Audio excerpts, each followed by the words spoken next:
Hello friends, आज एक और नया थ्योरम आपके लिए बहुत ही इम्पोर्टेंट है।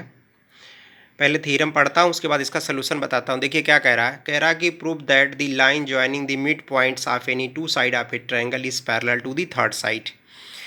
यही है आपका। हालांकि ये मिड पॉइंट थ्योरम से थोड़ा अलग है, क्योंकि मिड पॉइंट थ्योरम में जब आप उसको मैं बताऊँगा तो उसमें बताऊँगा अलग से, लेकिन यहाँ पर देखिए इसको हम कितनी आसानी से करते हैं। सीधी सीधी बात इसमें क्या कह रहा है, बहुत ज़्यादा इधर उधर आपको समझने की बहुत आवश्यकता नहीं है। समझिएगा कि ए बी सी एक ट्रायंगल दिया है। कह रहा है अगर किसी ट्रायंगल के किन्हीं दो मिड पॉइंटों को आपस में मिला दिया जाए। मिड पॉइंट का मतलब ये इसके बराबर और ये इसके बराबर, इसको डी मान लीजिए, इसको ई मान लीजिए। तो वो बोल रहा है कि prove that the line joining the mid points of any two side of a triangle parallel to the third side. इसका मतलब आपको क्या दिखाना है, इसमें आपको ये प्रूव करना है कि जो डी होगा वो पैरेलल होगा किसके, बी सी के। बात समझ गए, इसी को आपको करना है। तो चलिए हम सलूशन जैसा पहले से करते आते हैं। सबसे पहले गिवन क्या लिखेंगे, we have a triangle A B C. A B C एक ट्रायंगल है, दिख भी रहा है।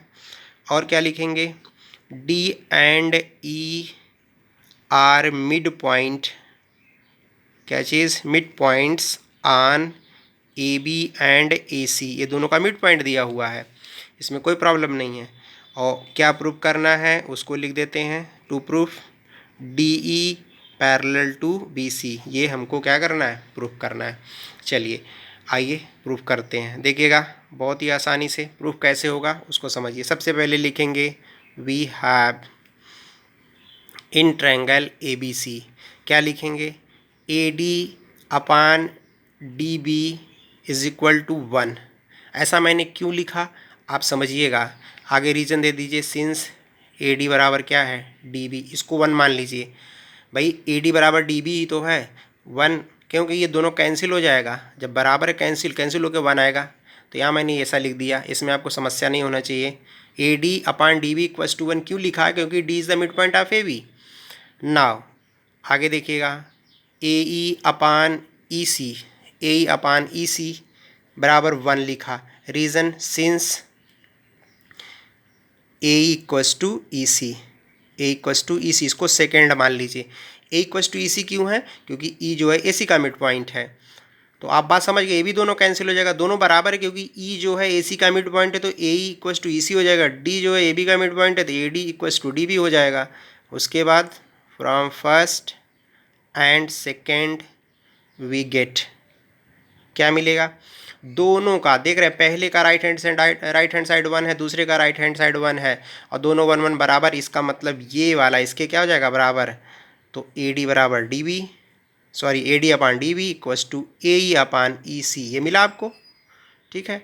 और आपको मालूम है किसी भी ट्रायंगल में अगर ये देखिएगा a D upon D b equals to a e upon e c हो जाए तो converse of B P t से डी पैरेलल क्या हो जाएगा, बी सी हो जाएगा। तो ये इम्प्लाइज करेगा क्या, कि जो डी ई है वो पैरेलल हो गया बी सी के।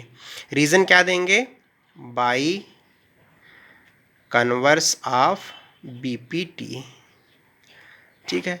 तो बहुत ही आसान था, B P T converse of B P T theorem से इसको हम प्रूफ कर सकते हैं। बहुत ही सिंपल, बहुत आसान। सीधे स्टेटमेंट को समझिए। स्टेटमेंट समझने के बाद क्या कह रहा है वहाँ से आपको आराम से समझ में आ जाएगा। स्टेटमेंट कह रहा था कि prove that the line joining the mid point of any two side of a triangle parallel to the third side. ऐसा नहीं है, किसी भी ट्रायंगल में, कोई भी ट्रायंगल, मान लीजिए ट्रायंगल बना देते हैं डी ई एफ, यहाँ मान लीजिए यम और यन मान लेते हैं।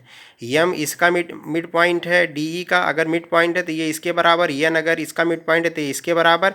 और जब मिड पॉइंट को मिला दिया जा रहा है तो ये तीसरी लाइन के पैरेलल हो जाएगा, M N parallel to E F. और मिड पॉइंट थ्योरम में यही क्या हो जाता है, जो एम एन है वो is equal to half of E F हो जाता था, जो कि मिड पॉइंट थ्योरम में है।